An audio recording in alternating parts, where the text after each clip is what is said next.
तो जब तक भगवान का भजन नहीं होगा, अध्यात्म से नहीं जुड़ोगे, तब तक सुख और शांति का अनुभव नहीं हो सकता।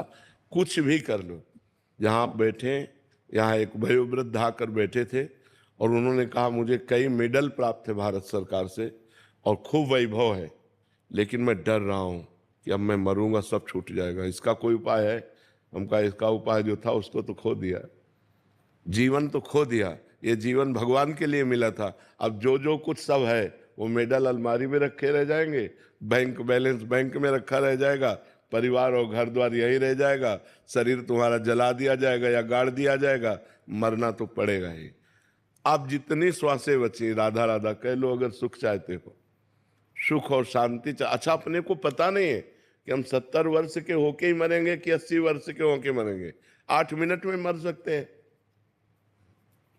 बैठे बैठे मर सकते हैं, जरा सा दिल फेल हुआ और आदमी मर गया।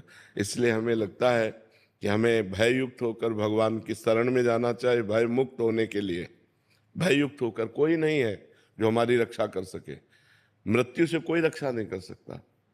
फिर जब मृत्यु सब कुछ हरण कर लेगी तो हमारे पास रहा क्या? विवेक से देखो, भजन किया नहीं, अब हम परलोक में जाके क्या करेंगे? हमारे पास वो खर्चा नहीं है। जो धन परलोक में लगता है वो भगवान का नाम, वो तुमने लिया नहीं, तो फिर हम पिटाई करेंगे और नरक रूपी जेल में डाल देंगे, नाना प्रकार के दुख भोगना पड़ेगा। इसलिए सुख और शांति भगवान के साक्षात्कार में है, और भगवान का साक्षात्कार पापाचरण छोड़कर खूब जो भजन करता है उसको प्राप्त होता है। जी। राजकीर्ति जी, इंदौर। राधे राधे महाराज जी। गुरु जी, विपरीत से विपरीत परिस्थिति में ईश्वर की कृपा कैसे अनुभव होती है और करें? जब भजन किया जाता है, जब ईश्वर से अपनापन करके और खूब भजन किया जाता है तो हृदय इतना आनंदित रहता है। भगवान के नाम में, भगवान के धाम में, भगवान के रूप में, भगवान की लीला में वो सामर्थ्य है कि हम विपरीत से विपरीत परिस्थिति में भी आनंदित रह सकते हैं।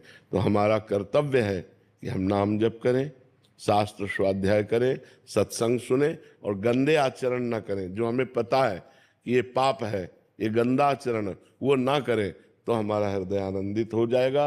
और जब हृदय आनंदित रहता है तो परिस्थिति जितनी भी आती है दुख की, वो सब बाहर आती है। ये शरीर भी बाहर है। अगर हम मन आनंदित है तो शरीर दुखी है तो चलेगा, अगर शरीर स्वस्थ है और मन डिस्टर्ब है तो वो डिप्रेशन में चला जाएगा, वो परेशान हो जाएगा।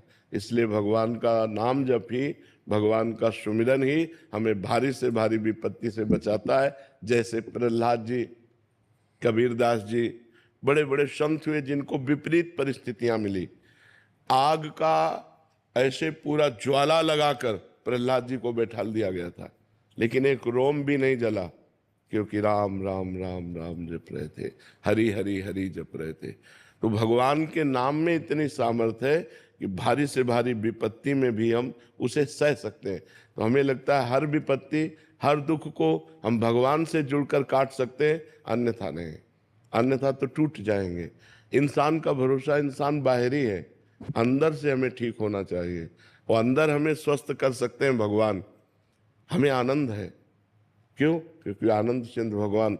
अभी तो जैसे आपसे बात कर रहे हैं तो हम बाहर बात कर रहे हैं, और जब हम अंदर हो गए तब शरीर का भाना ही खत्म कि शरीर की किडनी फेल है, शरीर बस। जो जब कष्ट हो रहा है उस समय भी भगवान सामने है। मरने की बात जब आती है तो लगता है भगवान से ही तो मिलना है, मरने का मतलब है भगवान से मिलना है। क्या यार दिक्कत है? एक आनंद है। तो भारी से भारी विपत्ति में भी तभी हम आनंदित रह सकते हैं जब हमारा चित्त भगवान से जुड़ा हो। यदि भगवान से नहीं जुड़ा तो फिर तो डूब जाओगे। ऐसे ऐसे दुख हैं, ऐसी ऐसी विपत्ति है कि उसी में हो जाएगा कि अब जीना क्या, ऐसी परिस्थिति आ जाती है। और देखो, भगवान से अगर चित्त ना जुड़ा हो तो सब ठीक होते हुए ऐसे पाप बन जाते हैं। पति ठीक है, पत्नी जवान है, उसने दूसरे पुरुष का वरण कर लिया, अपने पति की हत्या कर दी, अब वो जेल चली गई, ना उसको बॉयफ्रेंड मिला ना पति मिला। बुद्धि भ्रष्ट हो जाती है ना। हमारी जब बुद्धि भगवान से नहीं जुड़ी होती तो ऐसे कर्म करवा देती है कि हमारी दुर्गति हो जाती है। इसलिए हमारी बुद्धि शुद्ध रहे, हमारे अच्छे आचरण रहे, हमें बड़े से बड़े दुख में लड़ना सीखें, उसके लिए हमें भगवान से जुड़ना अत्यंत आवश्यक है। हम भगवान का नाम जप करें। गुणवंत जी अहमदाबाद से। राधे राधे। राधे राधे महाराज जी। महाराज जी, प्रारब्ध पहले या पुरुषार्थ? प्रारब्ध से शरीर रचना हुई है और शरीर से पुरुषार्थ होता है, तो पहले प्रारब्ध पीछे का। अब जो पुरुषार्थ करोगे उसका परिणाम प्रारब्ध ही निकालेगा। आप कितना भी प्रयत्न कर लो, आपका बुरा प्रारब्ध है तो आपको असफलता ही मिलेगी। कितना भी प्रयास करो, और कितने ऐसे हैं कि बिना प्रयास के सफलता को प्राप्त होते चले जाते हैं, तो उनका पीछे से प्रारब्ध लगा हुआ है। पहले प्रारब्ध, क्योंकि उसने रचना की है शरीर की। शरीर की रचना, जिस समय हमारा शरीर रचा गया है उस समय शुभ और अशुभ कर्म दोनों से मिश्रित बनाया गया है, उसी समय प्रारब्ध रच दिया गया। पुरुषार्थ तो आज करेंगे, प्रारब्ध तो पीछे से रचा हुआ है। समझ में आ रहा है ना जी? सुनीता जी। राधे राधे महाराज जी। महाराज जी, भाव के रूप में मैं आपके चरणों में प्रणाम करती हूँ। महाराज जी, महाराज जी ये कहना चाह रहे हैं कि इनको जीवों से ज्यादा जानवरों से, वनस्पति, वो भी तो जीव है, उन्हीं से ज्यादा प्रेम है। वो भी तो जीव है। जैसे मनुष्य से इतना हो नहीं पाता, जैसे कुछ खाने का, जीवों को देने का, मतलब मन का कोई बात नहीं, तो उसमें परेशानी क्या है? दया भाव नहीं आती मनुष्य को सकती महाराज जी। तो बोलो कोई बात प्रति बहुत ज्यादा है। कोई बात नहीं है, लेकिन उनकी भी सेवा करो, उनमें भगवान देख के। उनमें भी भगवान है, वो मनुष्यों में भी भगवान है। जो चींटी में भगवान है वही मनुष्य में भगवान है। भगवान में अंतर नहीं, आपके भाव में अंतर है। तो क्यों नहीं हो पा रहा महाराज जी ऐसा? अब कोई है आपकी मलिन वृत्ति, पवित्र वृत्ति तो नहीं है, मलिन वृत्ति है अंदर। नाम जप करो, उससे नष्ट हो जाएगी। अरे सिय राम मैं सब जग जानी, करो प्रणाम जोर जुग पानी। जितनी माताएं बहनें सब सिया रूप हैं, जितने पुरुष है सब राम रूप हैं। क्या परिवर्तन? अब इनसे द्रोह करो और चींटी को दाना चुनाओ, तो हमें लगता है कि बात तो बनेगी नहीं। महाराज जी, जैसे पेड़ पौधे गमले में उगे हैं, तो जैसे घास फूस होती है, उसको उखाड़ने में भी इतना दिल दुखता है कि उसको उखाड़ने का मन नहीं करता। अगर शरीर में फोड़ा हो जाए तो उसको काटने में दुख होगा कि अच्छा लगेगा? तो फिर अगर तुलसी जी हैं और 10 घास है, अगर हम घास निकाल देंगे तो तुलसी जी पुष्ट हो जाएंगी, तुलसी जी विकसित हो जाएंगी। ये बुद्धि की मलिनता है, कोई खास बात थोड़ी है। ये बुद्धि की मलिनता, हम इसे दया नहीं कह सकते, ये कोई खास बात थोड़ी है। कैंसर हो गया तो उसको पोषित करेंगे क्या? हाथ कटवा देंगे पूरे शरीर की रक्षा के लिए? तो ऐसे ही है, जो तृण है, जो घास है, वो उस जो हम पौधा मूल लगाया है उसकी शक्ति को शोषण करके उसको कमजोर करेगा, इसलिए घास हटा देते हैं किसान लोग। तो उस बात को विवेक से समझने की जरूरत है। अभी कोई विवेक थोड़ी विकसित। भजन करो, नाम जप करो, खूब नाम जप करो, पशुओं की सेवा करो, वनस्पति की सेवा करो, लेकिन उनमें भगवान देखकर सेवा करो कि भगवान विराजमान है, इसीलिए हरा भरा है। भगवान हट जाए तो अभी सूख जाएगा। ऐसे अब जड़ से ज्यादा तो चैतन्य मनुष्य शरीर में भगवान है। इसी तरह के वीडियो देखने के लिए चैनल को लाइक एंड सब्सक्राइब करें। आपकी अपने पति पे श्रद्धा है? महाराज जी, जैसे बुजुर्ग जन है, उनको देख के दया आएगी, जैसे कोई बीमार हो उसके प्रति नहीं आएगी। और जीव की, आपका पुत्र है, जवान है कि बूढ़ा, जवान, तो आपको प्यार आता है कि नहीं? फिर अपने पुत्र जैसे सब पुत्रों को क्यों नहीं देखते? देखो, चराचर जगत में जब तक समान भाव नहीं आएगा तब तक बुद्धि पवित्र नहीं मानी जाती। जैसे मेरा पुत्र, हम खवा पिया रहे हैं, जैसे आप कहते हो मनुष्यों को खवाने में सुख नहीं मिलता, तो अपने बेटे को पवाने में सुख मिलता है, अपने पति को पवाने में सुख मिलता है, अपने सास ससुर को पवाने में सुख मिलता है। बस 3 प्रकार के ऐसे भाव रख लो। जैसे हम अपने पति को प्राणेश्वर मान करके पूजा करते हैं, तो ऐसे बहुत सी स्त्रियां अपने पतियों को प्राणेश्वर मानकर पूजा करती हैं। सब में वही भगवान विराजमान है। जो हमारे बड़े हैं वो हमारे पिता तुल्य हैं, जो बराबर हैं वो हमारे भाई तुल्य हैं, जो हमारे छोटे हैं वो हमारे पुत्र तुल्य हैं। हमें कोई परेशानी नहीं, सब में भगवान का हम भाव करते हैं। पवित्र भाव करना है, किसी में भी भेद नहीं रखना, कुत्ते में भी भेद नहीं रखना, सुअर में भी भेद नहीं रखना, सब में भगवान विराजमान है। नो, गीता जी में एक श्लोक है, विद्या विनय संपन्ने ब्राह्मणे गविहस्तनी सुनी चय सुपाके चा पंडिता समदर्शिना। जो विद्या विनय संपन्न ब्राह्मण में, गाय में, कुत्ते में, चांडाल में, हाथी में एक ही परमात्मा को देखता है, वही असली में पंडित है, वही ज्ञानी है, वही सही देखता है। जो कुत्ते में, गाय में, हाथी में, चांडाल में और मनुष्य में, सब में एक ही परमात्मा को देखता है। तो और थोड़ा भाव पवित्र करो। जैसे उनमें कोई घाव वगैरह कुछ भी हो जाए दुखी, तो महाराज जी अंतरात्मा रोती है। बिल्कुल हाँ, मनुष्य तो अपनी दवा करा सकता है, पशु दवा नहीं करा सकता। सबको चाहिए, अगर आप जैसे पशुओं का प्रेम सबके हृदय में हो जाए तो बहुत अच्छी बात, फिर मांस खाना बंद कर देंगे, क्योंकि लोग पशुओं की हत्या करके ही तो मांस खाते हैं।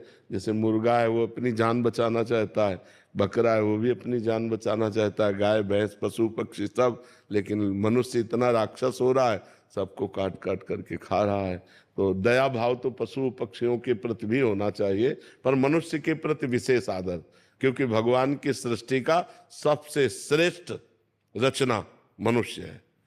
84 लाख योनियों में आखिरी रचना है ये मनुष्य शरीर, जिससे भगवत प्राप्ति होती है, और किसी योनि से भगवत प्राप्ति नहीं हो सकती। इसमें हम भजन करके तपस्या करके भगवान को प्राप्त कर सकते हैं, और किसी योनि में ऐसी सामर्थ्य नहीं है। उपासना जी हरियाणा से।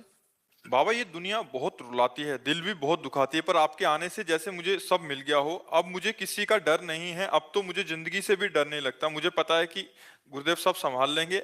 महाराज जी अब नाम जप जो करते हैं, मैं जाप करते समय रोती हूँ, राधा रानी और कान्हा से सामने बैठ के रोती हूँ कि अपनी तकलीफ मतलब उनको बताती हूँ, फिर सहन करने का भी प्रयास करती हूँ, पर रोना कंट्रोल नहीं। वैसे कोई तकलीफ नहीं है, हमारे द्वारा किए हुए कर्म हमको भोगने पड़ रहे हैं, आनंद पूर्वक भोगना चाहिए।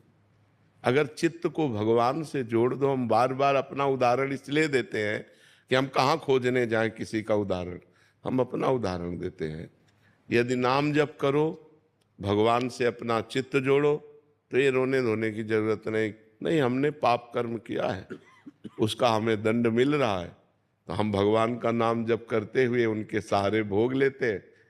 आगे भगवान कृपा करेंगे, क्योंकि नाम जप कर रहे हैं तो सारे पीछे के पाप नष्ट होंगे, और जिस दिन आनंद मंगल आया उसी दिन से हम परम सुखी हो जाएंगे। तो हमें धैर्य रखना चाहिए। जैसे हम धैर्य पूर्वक रात काटते हैं, दिन आ ही जाता है, ऐसे ही दुख काटते हैं, सुख आ ही जाएगा, चिंता मत करो। प्रभु से रोने धोने की जरूरत नहीं। अगर प्रभु से मांगो तो एक बात मांगो कि आपको कभी भूलूं नहीं, आपका नाम कभी न छूटे, हमसे कभी पाप न हो, हमसे किसी को दुख न हो। भगवान मुझे ऐसा ज्ञान दो जिससे किसी को दुख न दूं, हम सबको सुख प्रदान करें, हम नाम जप करें, परोपकार करें, बस यही मांगो। अपने दुख की निवृत्ति मत मांगो। हमारा दुख तो हमारे कर्म के अनुसार भगवा के हट ही जाएगा, उसको मांगने की जरूरत क्या है। मधु जी गुरुग्राम से। श्री हरिवंश महाराज जी जैसे एक बिलोटे के प्राणों का पोषण और रक्षा उसकी माँ बिल्ली ही करती है, उसी प्रकार है गुरुदेव स्वरूप लाडली जी, आपने ही कृपा करके हाथ थाम लिया, नहीं तो नरक में अपनी सीट पक्की करा चुके थे। महाराज जी इनका कहना है कि आपके इसी मुख से सुना है कि सहचरी भाव या किसी भी भाव प्रधान उपासना का मूल तत्सुख भाव है, परंतु हम अधम जीव तो आपकी प्राप्ति भी स्वसुख से प्राप्त मतलब प्रेरित होके कर रहे हैं कि हम निकुंज जाएंगे, अमुक सुख मिलेगा, दुख का लेश तक नहीं रहेगा। तो देखो, महाराज जी ऐसे में तत्सुख और स्वसुख का अंतर समझो। किसका प्रश्न है? तत्सुख और स्वसुख का अंतर यह है, जो देह को लेकर के सुख मांगा जाता है वो स्वसुख है, और जो स्वरूप को लेकर मांगा जाता है वो तत्सुख है। ये देह वाला सुख तो है नहीं। देह वाला सुख कि हमें अच्छा भोजन मिल जाए, अच्छे कपड़े मिल जाए, अच्छा मकान मिल जाए, ये स्वसुख वांछा है। लेकिन मुझे भगवान मिल जाए, मैं निरंतर भगवान के चिंतन में रहूं, मैं भगवान की सेवा में रहूं, भगवान की लीला कथा सुनूं, भगवान के भक्तों का संग करूं, ये तत्सुख माना जाएगा, ये स्वसुख नहीं माना जाएगा। समझ रहे ना? हाँ। रुद्रेश मिश्र जी अयोध्या जी से। श्री हरिवंश महाराज जी सबसे बड़ी पूजा क्या है? क्या सत्य ही सबसे बड़ी पूजा है? नाम जप, नाम जप सबसे बड़ी पूजा है। सत्य तो है, तो विराजमान है, सबके हृदय में विराजमान है। क्या दुख जा रहा है क्या? सत्य स्वरूप परमात्मा सबके हृदय में विराजमान है, क्या दुख जा रहा है क्या? सत्य तो है, पर क्या सब सुखी हो रहे? क्या नहीं हो रहे? सत्य का चिंतन करना, सत्य का स्मरण करना, ये सबसे बड़ी पूजा है। अगर स्मरण नहीं है, सत्य है गीता जी, भगवान की वाणी है ना, तो अर्जुन जी को मिला क्या? नष्टो मोहा स्मृतिर्लब्धा तत्प्रसादान मयाच्युता, मोह का नाश होकर स्मृति प्राप्त होना सबसे बड़ी पूजा है। यस्य स्मरण मात्रेण जन्म संसार बंधनात् विमुच्यते नमस्तस्मै विष्णुवे प्रविष्णुवे। भगवान का स्मरण, अगर भगवान का नाम जप नहीं तो सत्य तो है, पर उसके होते हुए सब दुर्गति को प्राप्त हो रहे हैं, सब दुखी हो रहे हैं, सब परेशान हो रहे हैं, सब भागे घूम रहे हैं। सत्य का चिंतन, सत्य का स्मरण, सत्यमयी स्थिति, तब जाकर के हमें शांति प्राप्त होगी। केवल सत्य है इस बात से बात थोड़ी बनेगी।